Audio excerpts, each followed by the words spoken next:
ازيكم عاملين ايه؟ وحشوني من الفيديو اللي فات. يا رب تكونوا كويسين. اخباركم ايه؟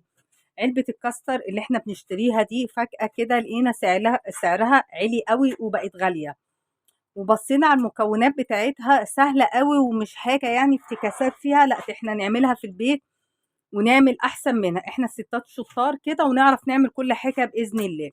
عملنا بودرة الكاستر، عملنا كمية اكتر دي البودرة اللي احنا عاملينها ودوت اللي هي الجاهزه. بصوا لونها وطعمها وريحتها حاجه كده هتنقلك في حته تانية. حتى لو عايزه تستخدميها الحشوات هتتعاملي معاها عادي جدا، تلاقيني هترمي معاكي اكتر من الكاستر العادي، يعني هترمي معاكي كميه اكتر من علبه الكاستر العادي. لون وريحه وتوفير. طب عايزين نعرف المقادير والطريقه وعملناها ازاي، وحلوه جدا. وقبل اي حاجه على فكره الورق بيتاكل يعني ما تقلقيش منه.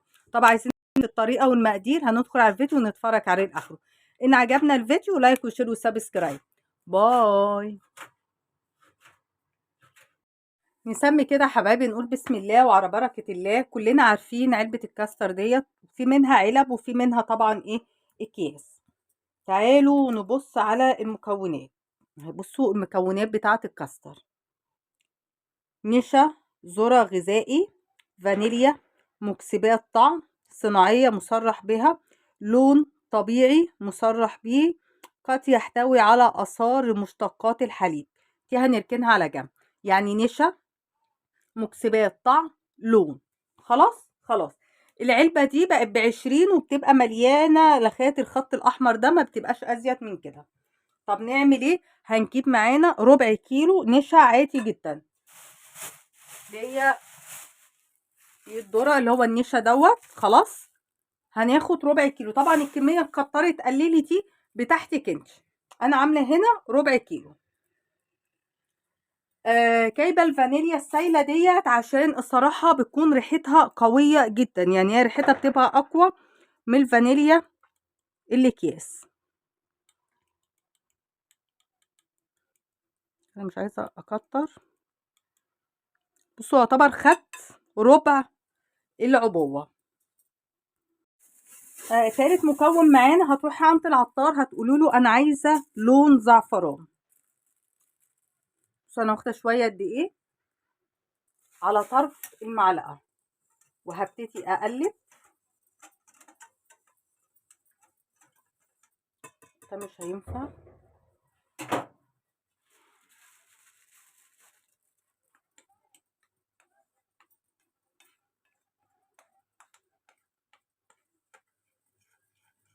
هبتدي اقلب الكلام ده كويس.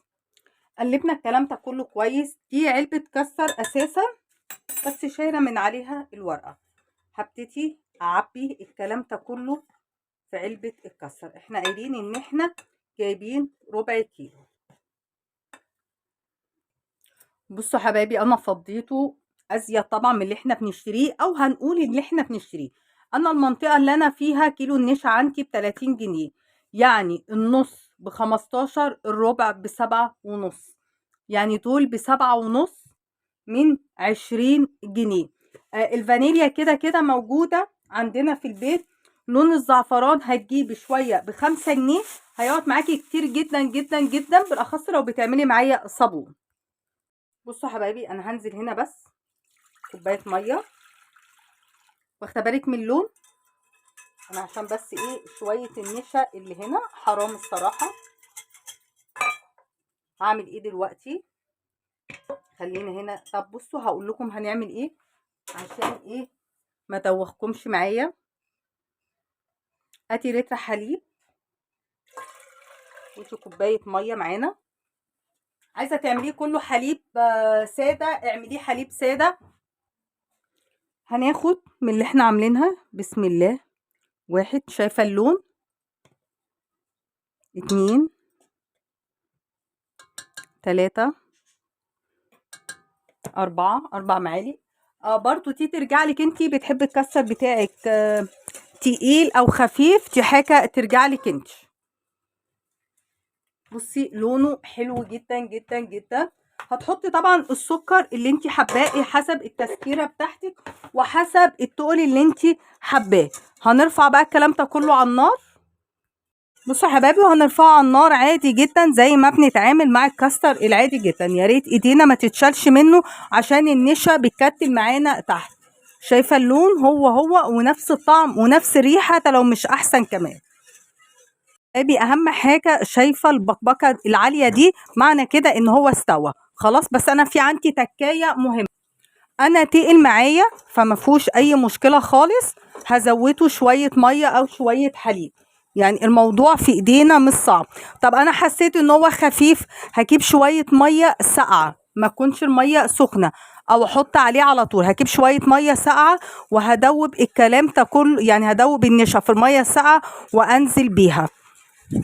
طب انا مثلا نسيت ومشيت او حاجه، بصوا كريم ازاي وكتل معايا في الخلاط. لما يهدى او الهاند برينتر هتديله ضربه هيبقى ناعم وكريمي معاكي.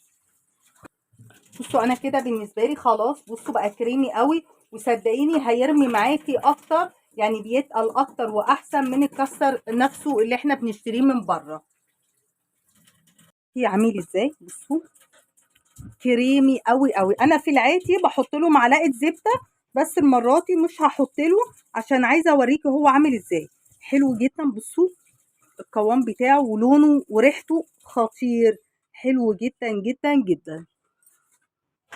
بصوا ما شاء الله، عملت معانا 9 اطباق، حاجه كده عظمه من بودره الكاستر اللي احنا عاملينها. معلش انا اسفه، ما بيحبوش عندي المكسرات. لو انت بتحبي مكسرات حطيها، هما ما بيحبوهاش هنا عندي في البيت. حلو جدا جميل، ناعم قوي كريمي قوي.